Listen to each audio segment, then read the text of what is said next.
Right now, if you give birth, machines will monitor your heartbeat, and doctors stand ready nearby.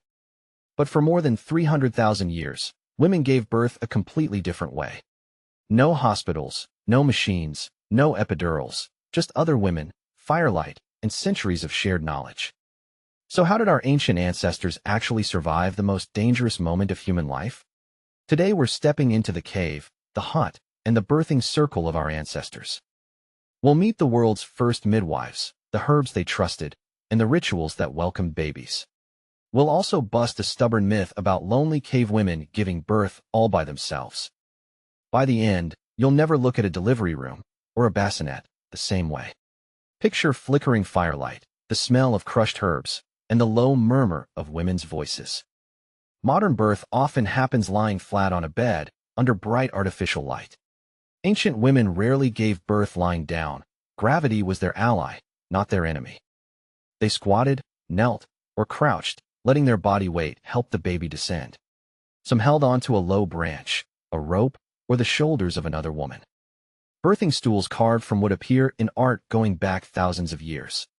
A simple wooden seat with an open center let the baby drop safely downward.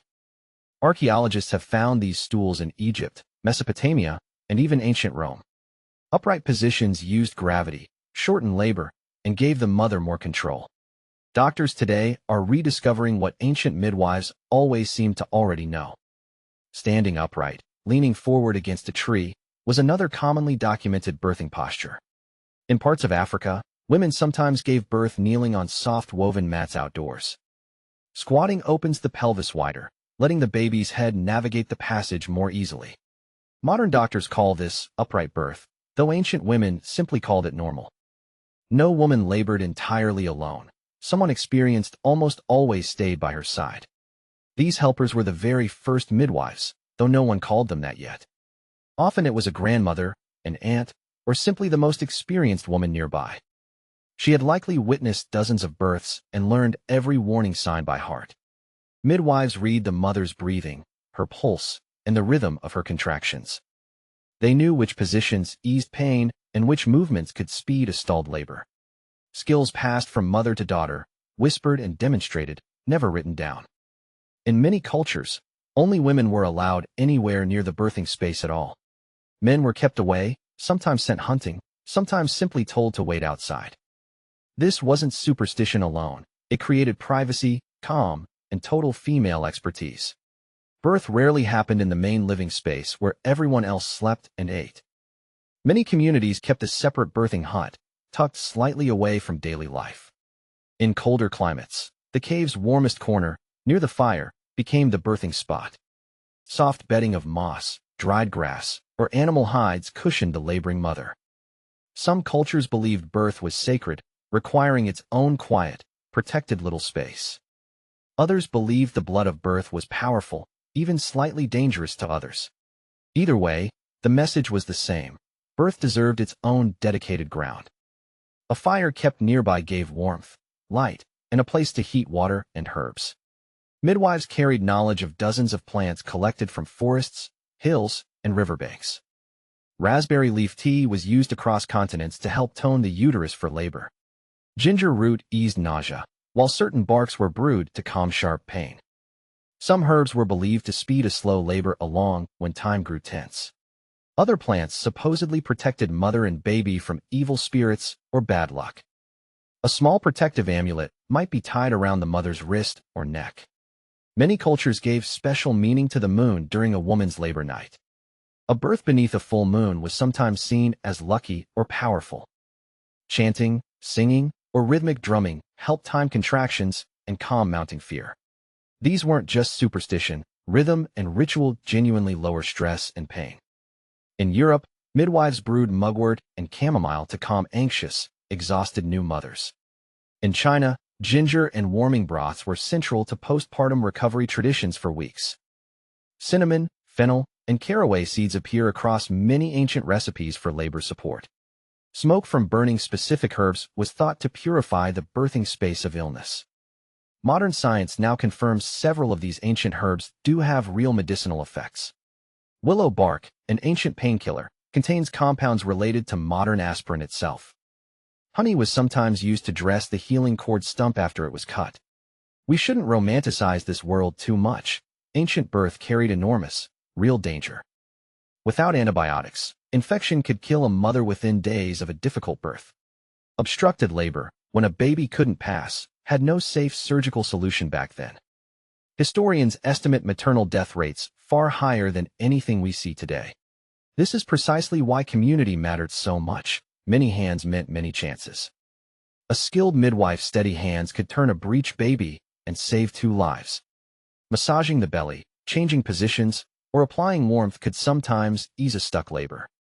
When things went badly, communities grieved together, but they also learned from every loss. Each hard birth taught midwives something new, passed on to the next generation. Breech babies, arriving feet or bottom first, posed one of the greatest ancient dangers. Skilled midwives learned careful hand movements to try turning a breech baby safely. Twins were sometimes seen as a blessing, and sometimes, sadly, feared as an omen. The very word caesarean likely comes from Latin, though its exact origin is debated. Ancient surgical delivery almost always meant the mother had already died during labor. Skeletal remains of ancient mothers sometimes show healed pelvic damage from earlier difficult births. Surviving one difficult birth often meant a woman gained enormous respect within her community. The moment a baby cried out, the mood in the room instantly transformed. Relief, tears, and laughter often arrived within the very same breath together. Someone would cut the cord using a sharp stone blade, a reed, or shell. The baby was wiped clean, wrapped snugly, and pressed close against the mother's skin. A soft woven wrap or animal hide kept the newborn warm through its first night. Many cultures waited days before giving the baby its permanent, official name. Waiting served a hard purpose too. Infant survival in the earliest days wasn't guaranteed. Once the wait passed, the whole community often gathered to celebrate the naming. Small handprints, footprints, or a lock of hair were sometimes kept as keepsakes. Gifts of food, tools, or protective charms welcomed the newest member of the group. A cradle, sometimes woven from reeds, rocked the baby beneath the watching stars. The placenta itself was rarely discarded carelessly and often treated with real ceremony. Many cultures buried the placenta beneath a newly planted tree for the child. That tree was believed to grow alongside the child, tying them to the land. The umbilical stump might be kept, tucked into a small pouch as a keepsake. A community feast often followed days later, celebrating survival of mother and baby. Here's a myth worth breaking: the image of a lone woman giving birth silently. Popular imagination loves the tough cavewoman, who squats alone and returns to hunting. Real evidence tells a very different, far more social and cooperative story instead. Anthropologists studying living hunter-gatherer societies find birth is almost always deeply communal.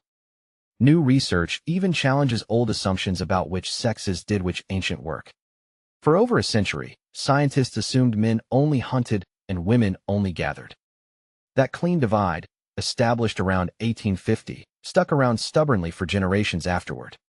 By the 1960s, this assumption was still treated as basic textbook fact. Recent evidence increasingly shows far more overlap between ancient men's and women's labor. Skeletons show women with hunting injuries, and tools once labeled male-only beside them.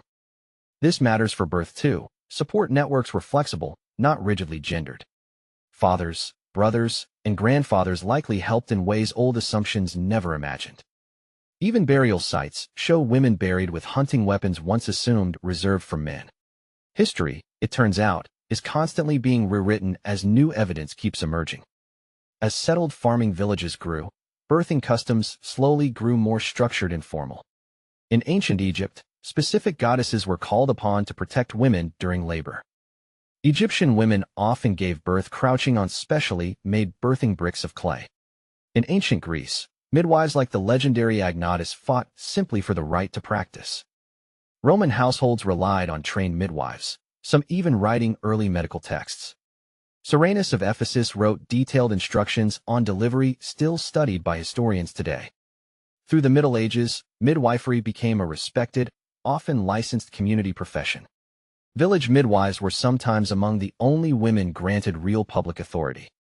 Church records even required midwives to perform emergency baptisms if a baby seemed near death. By the 1700s, male doctors slowly began entering what had always been female space. The forceps, a metal birthing tool, was actually a closely guarded family secret. The Chamberlain family hid their forceps design for nearly 100 years for profit. Hospitals eventually replaced homes as the default place for most births in cities. By the 20th century, most Western births had shifted entirely into hospital settings. In medieval Islamic societies, physicians like Al-Razi wrote detailed guidance for attending midwives. Traditional Chinese medicine developed an entire postpartum recovery month called Zhuiyuezi. Indigenous Australian women often gave birth on country, guided by songlines and elder knowledge. During the witch trials, some European midwives were tragically accused of dark magic. This period badly damaged midwifery's reputation across parts of Europe for generations. Slowly, licensing and formal training restored trust in midwives across the following centuries. Colonial era in the Americas saw European and indigenous birth traditions collide and blend. Enslaved midwives in the American South carried deep skill despite having almost no formal recognition. Today we have ultrasounds, epidurals, and surgeons ready if anything goes seriously wrong. Maternal mortality has dropped dramatically compared to nearly every point in ancient history. Yet some ancient wisdom is quietly returning to modern delivery rooms right now. Upright birthing positions, doulas, and continuous emotional support are all making a comeback. Hospitals increasingly encourage movement, birthing balls, and squatting bars during active labor. It turns out our ancestors understood something science is only now confirming again. Birth was never meant to be a solitary event handled in total silence. It was always a community event, built on trust, knowledge, and shared courage. So next time you think of ancient humans, picture more than just spears and fire. Picture a circle of women, firelight, herbs, and a newborn's very first cry. That circle is where every single one of us truly began our story. Vines, ropes, or a sturdy tent pole gave mothers something firm to pull against. A cave painting in France even seems to depict a woman in a squatting pose. Midwives also managed pain through steady breathing patterns and calm, reassuring physical touch. Trust between a mother and her midwife was often built over an entire lifetime. Some Polynesian communities built birthing platforms raised slightly above the surrounding village ground. Location mattered because infection risk dropped sharply away from crowded, shared living areas. The Navajo and many other native nations built specific structures reserved just for birth. In parts of Papua New Guinea, women retreated to menstrual and birthing huts together. Some Arctic peoples built small snow shelters specifically insulated for a laboring mother. Wherever birth happened, warmth, privacy, and darkness were considered genuinely essential ingredients. In some indigenous American communities, a designated, wise woman guided every local birth. West African griots and elder women held deep, trusted reputations as skilled birth attendants. In ancient Greece, midwives were called Maya, a word meaning good mother or nurse. A good midwife's reputation could travel for miles, drawing mothers from distant villages. Even today, some remote communities still rely on traditional midwives instead of modern hospitals. In rural regions of Africa, Asia, and Latin America, traditional birth attendants remain deeply trusted. The word midwife itself comes from Old English, meaning simply, with woman in spirit. That phrase captures the entire ancient philosophy, someone present, beside you, through the hardest moment. Vikings believed a goddess named Frigg watched over pregnant women and eased their labor pains.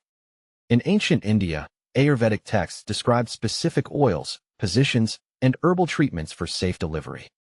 The Inca and other Andean peoples used coca leaves to help mothers cope with pain and fatigue. Aztec midwives were highly respected, sometimes compared in status to warriors who captured enemies alive. A woman who died in childbirth was honored by the Aztecs almost like a fallen warrior. In medieval Europe, a special birthing girdle or blessed cloth was wrapped around a mother's belly. These girdles were believed to carry protective prayers, passed down carefully through generations of women. Ancient Hawaiian tradition placed deep meaning on the piko, the dried remnant of the umbilical cord. Families sometimes hid the Pico in a special place believed to shape the child's future character. Across nearly every culture we've studied, one pattern repeats. Birth was never truly a solo act. From the Arctic snow shelter to the African savanna hut, women surrounded women in this moment. That thread connects a Neanderthal cave 40,000 years ago to a delivery room built yesterday. Understanding this history helps us appreciate both how far medicine has come and what it replaced. It also reminds us that kindness, patience, and presence were always part of good medical care. Perhaps the most ancient tool in childbirth was never a blade, a stool, or an herb. It was simply another woman, willing to stay, hold a hand, and not look away. The World Health Organization now actively promotes midwife-led care for low-risk pregnancies. Doulas, a modern echo of ancient helpers, provide steady emotional support during labor today. Some hospitals now dim the lights and play soft music, echoing that ancient cave atmosphere. The tools have changed enormously, but the need for support and comfort never really did. The truth is messier, more cooperative, and honestly far more human than old myths. A 2023 study on ancient tools found no clear evidence hunting was purely male. Researchers studying the Hadza and Kung peoples describe birth surrounded by female relatives. First foods, first songs, and first blessings marked a newborn's earliest days of life. In some cultures, the father formally presented the baby to the wider community himself. That circle of care, joy, and knowledge is where every single one of us truly began.